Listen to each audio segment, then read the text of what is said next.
Hi friends, welcome back to Vaji Online Teaching. Today we are going to discuss the topic dihybrid cross. Okay, this is a topic coming under genetics in class 11th biology. So we'll discuss how the cross is going on and what are the outputs and all. So before going into the topic, if you're watching my channel for the first time, please click on the subscribe button. Each subscription is an encouragement for me, so please don't forget to subscribe and also click on the bell icon on the right side of it so that you will get notifications when I upload new videos in the future. Okay, so let's go to the topic. The topic dihybrid cross. So already in the previous two sessions of genetics we have discussed that Gregor Johann Mendel, in order to formulate the theories of inheritance or laws of inheritance, he conducted different kinds of hybridization experiments, and we discussed four different types of crosses or fusion between two different kinds of organisms or plants. Okay, and the experimental material that Mendel considered was pea plant, the Pisum sativum. Okay, and he conducted monohybrid cross. That means a cross in which only a single character is considered at a time. And he performed dihybrid cross. Dihybrid cross means two characters or two traits are considered at a time. Okay, and he also conducted test cross in which the F1, the first progenies, are crossed with the recessive parent, and also he performed reciprocal crosses in order to confirm his conclusions based on all these hybridization experiments, and on that basis he formulated the three laws of inheritance. Okay, so today we are discussing about what is a dihybrid cross. Okay, so a dihybrid cross is a cross in which two traits are considered at a time. Okay, so in order to explain, I'm taking the two traits. One is height of the plant and the other one is flower color. Okay, so in the height of the plant, the two contrasting characters considered are, one is the tall plant, okay, tall, the height tall, and another one is short or dwarf.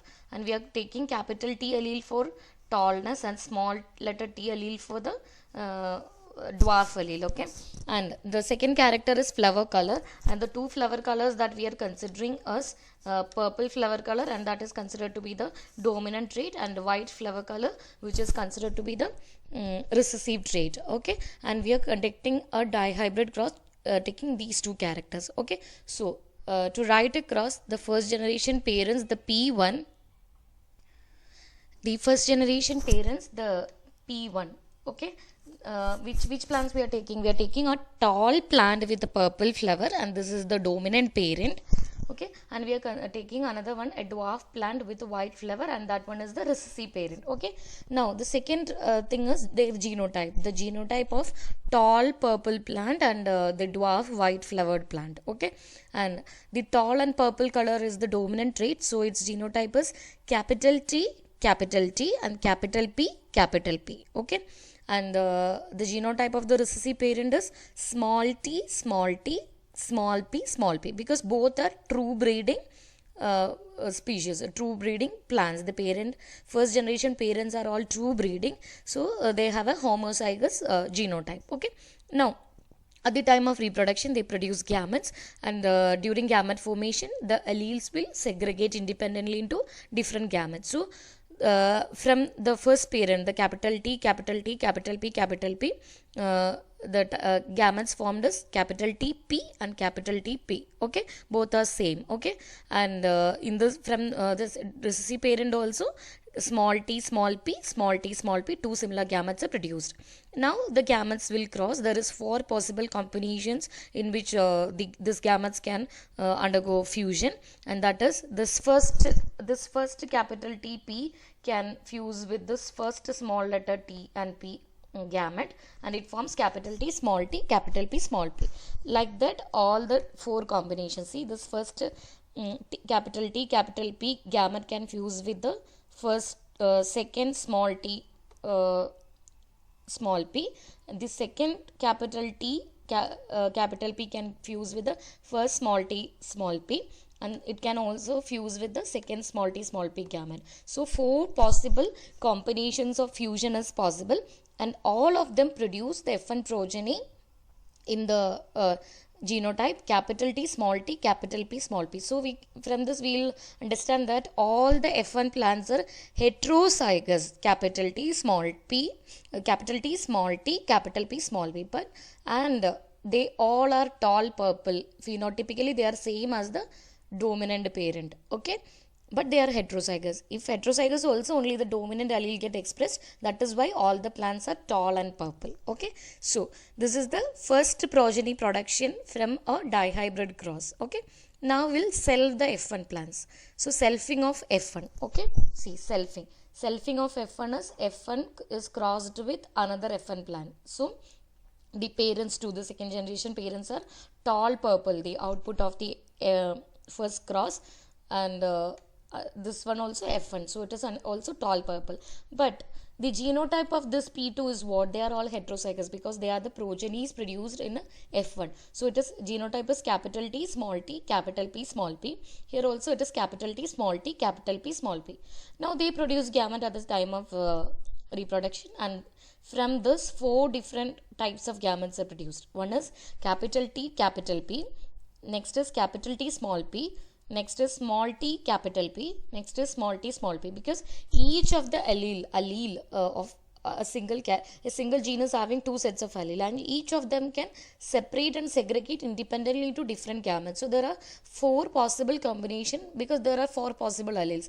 Any of them can come together in a gamete. So that is why 4 gametes are from this parent, and from this also there are 4 different types of gametes produced, same like this, because the genotype of both the parents are the same. Okay, so these are the sets of gametes produced, and now they will undergo fusion. So any of these 4 can have fusion with the other 4. So there are 16 possible combinations possible. So that we will represent in a table called as Punnett square. This particular table is called as the Punnett square. Okay, and Punnett square is showing you all the different possibilities of the allele combinations when the gametes fuse. Okay, so the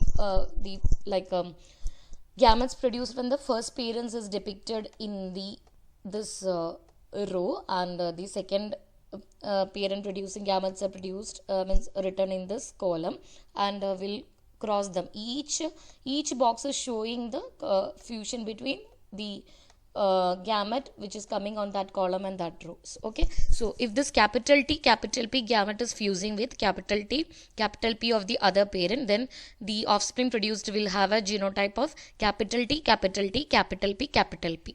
Okay, and all are dominant allele, so it will, the character will be tall purple, the dominant trait. Okay, next gamete is capital T, small p. Okay, and if that is fusing with this capital T, capital P is fused with this capital T, small p, then the offspring genotype will be capital T, capital T, capital P, small p.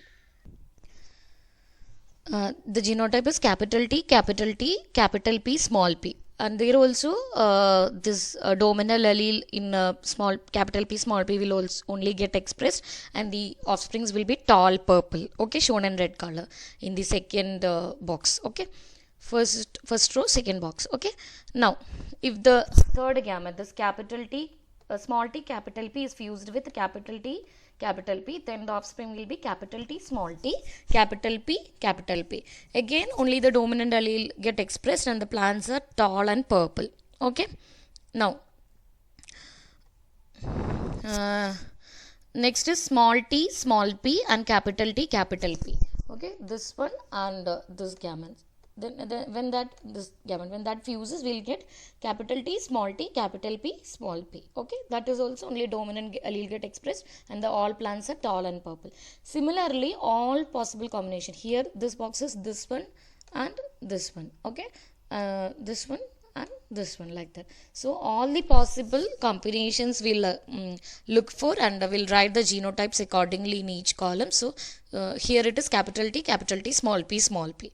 Okay, so like that we'll write all possible combinations, and we'll get 16 possible outcomes. Okay, so among this 9 are tall purple, just like the dominant parent in the first generation, and among this 9, this 4, 1, 2, 3, 4 are exactly same as the F1 plants, okay, but all of them are tall purple. Then this three combinations, which is shown in this green color. This is tall white, this also tall white, and this is also tall white. So there is three tall white plants. Then there is three combinations, which is dwarf and purple. The height, the character height is showing recessive, expressing recessive character, but the flower color is expressing dominant character. That is three possible combinations, okay. There is three dwarf and purple, and there is one means offspring, F2 offspring, in which both recessive alleles are getting expressed, and that is this one, small t small p t small p small p, that is dwarf white. So one is expressing the character of the first generation parent, recessive parent, okay. So this is the F1 output, 9 tall purple and 3 tall white, 3 dwarf purple and 1 dwarf white. This is the F2 progeny in a dihybrid cross. So their phenotypic ratio is called represented as 9 tall purple is to 3 tall white is to 3 dwarf purple is to 1 dwarf white. This is the phenotypic ratio. Phenotypic, how they look like, but their genotypic ratio is different. Genotypic ratio is what? Genotypic ratio is based on how this genotype is. So there is only one capital T, one capital P, capital P. So the genotypic ratio is 1 is to 2 is to 1 is to 2 is to 4 is to 2 is to 1 is to 2 is to 1. This is the genotypic ratio, and I tell you what are they. This one, the first one is capital T, capital T, capital P, capital P, and there is 2 capital T, capital T, capital P, small p, it is 2. So that is the second 2, okay.